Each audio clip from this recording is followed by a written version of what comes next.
If many people make small contributions, that's also change.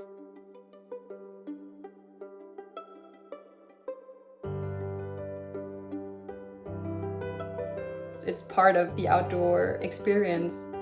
People that were just excited about Ecopoint grew together also as a group of friends. So the small Ecopoint community is some of our closest friends at this point. So it's really nice to see what can actually also develop from such a thing. Hi everyone, my name is Nora. I'm 32 years old and I live in Bayreuth in Franconia. I'm a real outdoors person, so I love to spend all the time I can outdoors. I love to go biking and hiking. I also really love to go climbing, so rock climbing. Even in winter time, I spend all the time I can outside. So today I actually want to talk to you about ecopointing. Ecopointing means you reach the climbing rock by fair means. So no cars, no camper vans, by the use of public transportation, or by using your own power. So taking the bike or walking, or obviously combining, for example, the train and the bike and walking. Obviously, lots of people have been ecopointing ever since, I don't know, they're performing the sports because not everyone has a car. So lots of people are dependent on using trains or bikes. But our goal is to raise more awareness on how we move. So our goal is to make people consider how they want to perform the sport. So EcoPoint has evolved to be a movement all over Europe, but also all over the planet. It's very exciting to see how many climbers are actually interested in ecopointing or are just willing to try and ecopoint. ECOPOINT here in Franconia is an initiative at this point, so we're just a group of people that are trying to raise awareness. We are trying to educate and we are trying to help everyone interested in trying to perform outdoor sports in a more sustainable manner.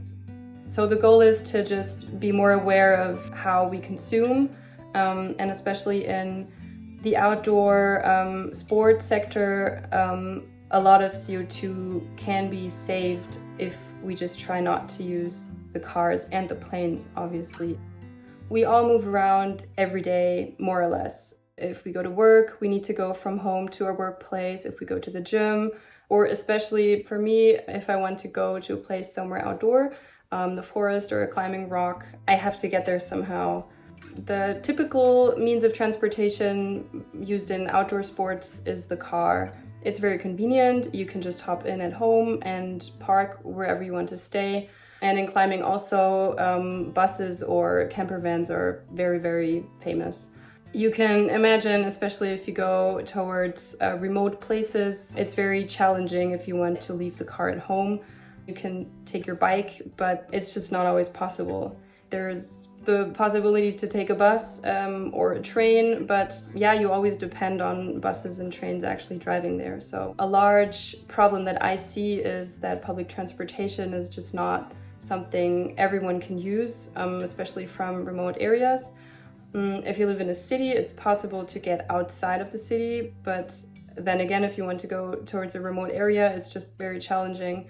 And the only good alternative in a lot of places is actually the car.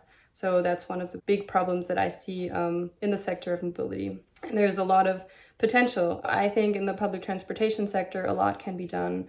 We do have trains, but everyone who knows German trains knows it's a struggle.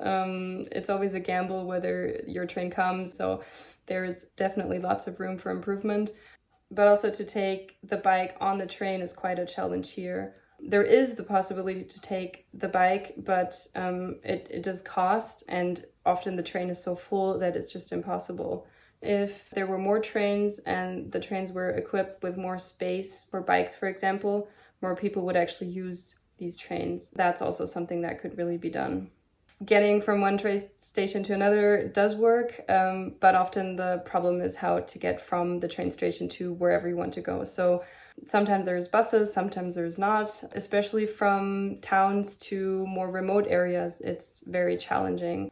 So if there was a possibility to take a bus that allows you to bring a bike, if there was a better possibility to combine those, that would make the public transportation in the climbing sector a lot easier. Two friends of mine started this initiative in Franconia, and me and my boyfriend Linus, we were excited from the start because we're trying to live a sustainable lifestyle. We're trying to be considerate about how we consume, about how we live, what we buy, and also how we move. And hearing of a group of people that are trying to make climbing a more sustainable thing, and bringing it out into the climbing community and providing facts and providing help, for us sounded like a super cool idea, and we just wanted to be part of it. At that point, they were planning on a small festival in Franconia to invite climbers from all over Germany to come together in an EcoPoint style, so to come with public transportation, to bring a bike, and to spend the weekend climbing outdoors, but also to connecting and to talk about what eco-pointing can be, how EcoPoint or how the movement can develop. One of the workshops at this festival was to develop an EcoPoint climbing guide for Franconia, because it is quite easy to take public transportation, often combined with a bike, to get to several climbing crags, but it's not so easy to get the perfect combination. If you have a guidebook and you provide all this information, we thought it's probably easier for a lot of people to do EcoPoint, and I have it here. It's quite a book, and this is probably also our biggest accomplishment because it's a lot of work we put into developing this book. Lots of research, lots of hours writing the texts and developing the images. It has 158 pages. We have different maps. We provide information about the area itself, so also where you can go in a restaurant or where you can stay the night, campgrounds or hotels. And this is probably the thing we're most proud of. So what's next? We plan a second small festival, and it's going to take place at the end of May of this year. So if you're interested, you can keep our homepage in mind. So what can we actually do if we think of 1.5 degree lifestyles? For me, I think what's most important is understanding the problem.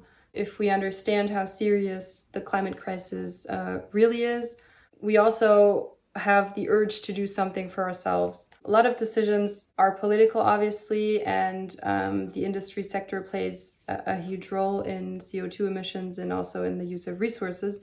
But there's also a lot we as individuals can do.